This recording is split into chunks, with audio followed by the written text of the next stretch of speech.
technical background from you folks. Business analysis is the field where people usually start their career from.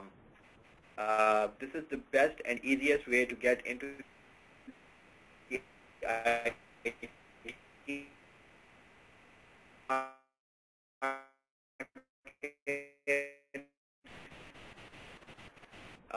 you introduce yourself into the to manager even.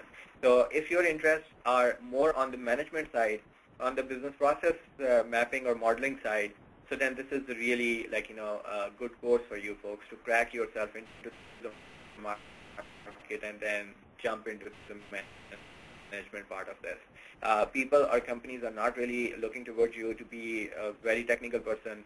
You're not expected to do any sort of programming. You're not expected to do any sort of technical stuff again, in which you will be writing programs. You will be writing different terms and technologies and terminologies or anything like that. But of course, your basic responsibility is to go back to the business side, get their requirements, and go back to the technical teams to tell them that this is what my business side is looking for, so please develop something for that. When we say develop, again, as I said, the whole technical team is sitting there, so we'll go into the details of, I'm more than sure that I've seen more than 100 barrels. So I have seen lots and lots of examples where people were not really they did not know anything but only Microsoft Word.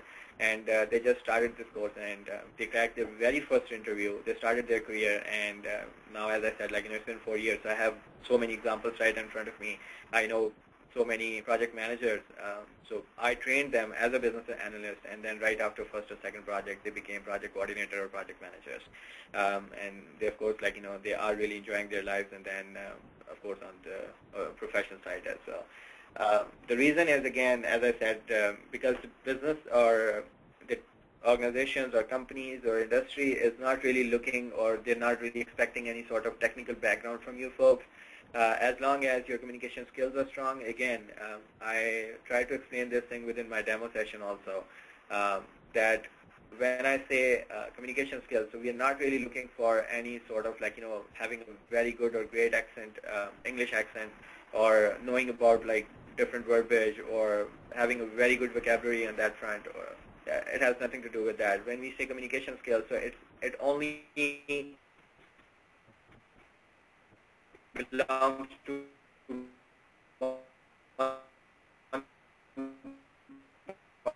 part, which is that you should document in somewhere and go back to your technical team and translate the exact business terms into the technical terms to tell them that this is what we are really looking for.